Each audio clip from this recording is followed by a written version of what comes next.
Let's be clear, the study of Hamas, or the story of Hamas in the run-up to peace, is a study in duplicity.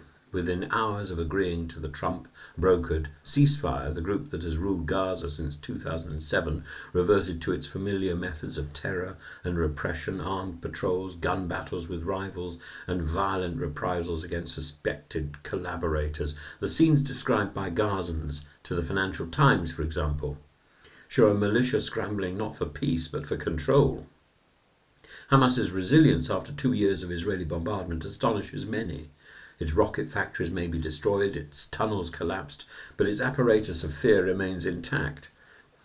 The masked men at the checkpoints, the beatings, and the summary cleansing of Gaza are the truest sign of its survival. What this suggests is that Hamas has not been politically defeated, merely militarily damaged, and the ceasefire's first stage, the exchange of 20 Israeli hostages for roughly 2,000 Palestinian prisoners, is fragile enough, but the next stage, requiring Hamas to disarm and surrender authority to an international stabilization force, looks illusory.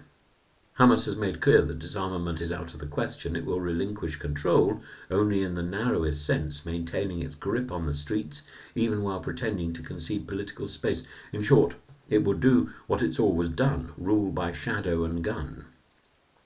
The accounts emerging from Gaza are grimly familiar. In Rafah, Hamas fought with Yasser Abu Shabab's popular forces, a militia armed by Israel. In Gaza City, armed men rifled through cars and interrogated civilians. In Khan Yunis, where local militias had briefly flourished, Hamas demanded all weapons be handed over to prevent more bloodshed. The irony of that phrase, spoken by the authors of the October 7th massacres, is almost unbearable. And that massacre, too, still hangs over every negotiation. Documents recovered from Gaza, verified by the New York Times, expose in grotesque detail the deliberate, systematic intent behind October the 7th. Yahya Sinwar's handwriting, his handwritten memo, ordered fighters to burn entire neighborhoods, to slit throats and film the scenes of horror. It was not an unsurprising reality. It was a choreographed theatre of death. It wasn't impulsive. It was strategic and planned. The barbarity was not incidental. It was intended. This is, if anything, this is absolutely genocidal, except that it comes from a terrorist organisation that has a flimsy relationship with the power of an area of Palestine. Yet astonishingly, much of the world's outrage has been directed not at the perpetrators but at the victims. The United Nations, the ICJ, and the Western protest movements have poured their energy into demonizing Israel while overlooking Hamas's clear genocidal ambitions. The intellectual dishonesty is staggering. To accuse Israel of genocide while ignoring Hamas's own stated aim, the eradication of the Jewish people, is moral blindness of the highest order. It's important at this point to make it clear this Western social media-led tribalism is absurd. So as Donald Trump, Keir Starmer and President Sisi prepare to gather in Sharm el-Sheikh for the peace summit, the question is not whether Hamas will disarm, but whether the world will stop pretending it might.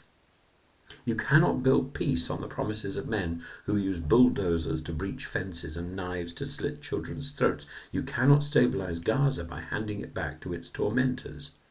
Still, hope glimmers faintly in the expected return of the hostages, 20 lives saved out of the 100 seized in that infernal dawn 2 years ago.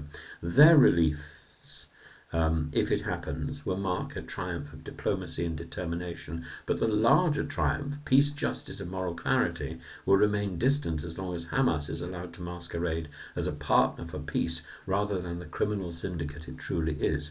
This isn't to exonerate Israel in any way. I find the siege of Gaza and the collective persecution of its people utterly repugnant. But for now, the ceasefire is not peace, it's a pause between acts of violence, and unless the world is willing to call Hamas for what it is, a terror cult dressed as a government, that pause will end as all others have, in the smoke, rubble and weeping of Gaza and of Israel alike.